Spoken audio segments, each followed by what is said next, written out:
Brought into this world July 18, 1942, light brown hair, eyes of beautiful blue. Her intentions were sweet, ambitious, and calm, almost as if Mary were born right out of a psalm. Sister Mary, her renown around town, an angel of their own who walked the same ground. She was the favorite of five, her siblings would admit, because it was they who got the belt, which she didn't get. It was a very different time growing up in Mary's world, of the price she would pay to be a little girl. The chores alone would make a grown man cry, but she handled them well without even a sigh.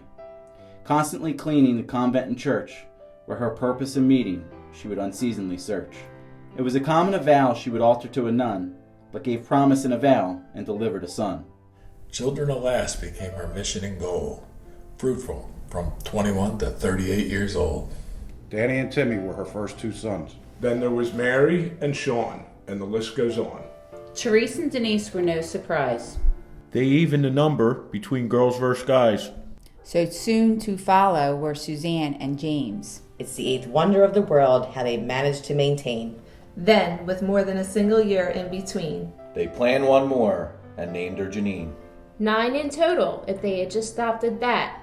But in less than 2 years, out popped Pat. Now there they were, raising the 10 and the hen, only to find out they were expecting again.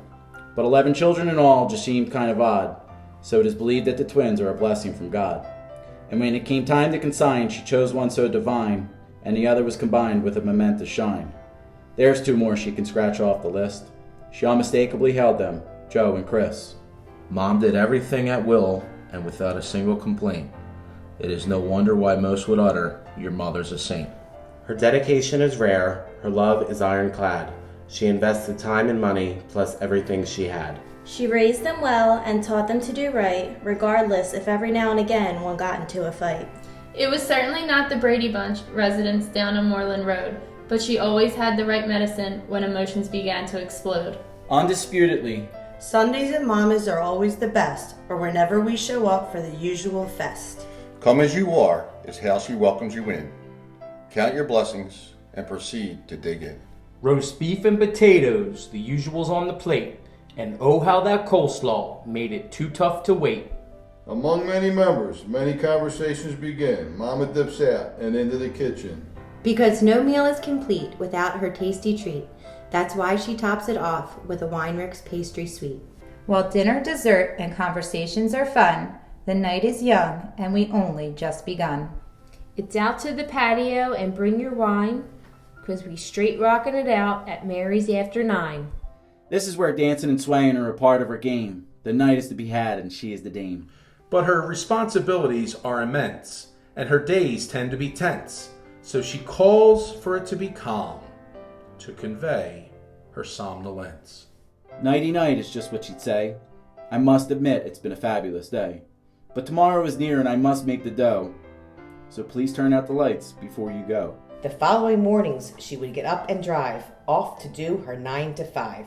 But it was more than a great job in her great mind. It was more than doing the so-called grind. To totally understand this almighty plan, you must grab a grasp on her life before Dan.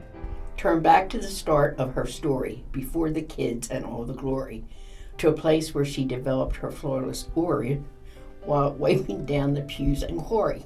You see, her constantly cleaning the convent and church paid it forward for the employment search. A job in housekeeping is where she began, when an opportunity was presented, which she took and ran. For 34 years she has dedicated all her worth, filling and filing the certificates of birth, assisting other nurses from time to time, registering new mothers and easing their mind. Holy Redeemer is just where she's been, unsparingly displaying her splendid grin. A personality ennobled by true generosity. No task nor notion is ever ponderosity. Her drive is a gift best bestowed upon her actions, doing everything with the utmost and supreme satisfaction. But now's the time to pass the torch. Spend a little time on your brand new porch. Sit and ponder all your success. Share your strategy with Tori and Jess. There's a lot to be said of a mom with magic, so appear repeatedly for Anna, Erin, James, and Patrick.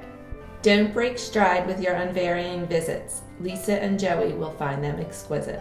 Take a trip somewhere far and foreign. Be sure to include Emily and Lauren. Or pen a postcard to Military Matt. Create a sign that says welcome back. Sit on the sidelines in the Saturday sun. While Cullen and James line up in the gun. Tattle off tales to Timmy too. He would love the stories of his father's crew. And if there ever is a time when it becomes blowy, cold, and you don't feel so well, know that you can nestle in the kindness of Joey, Nicole, and the likes of Danielle. Now conceivably, more grandchildren could be close at hand. Then surely your summers could be spent with your toes in the sand. But for whatever it is you so choose to do, know that you can't lose with your supporting crew. The world is your oyster, and you are in charge. Continue to think big and live at large. Grandmom and Grandpop would be extremely proud for setting your limits above the clouds. Mary, Mom, Mama, or Mom as we know, thank you for your commitment that you continually show. And may all your hard work continue to be rewarded from here on after, so we can all continue to cherish your presence, love, and infectious laughter. With lots of love and sincerity too, from all the people you've ever knew.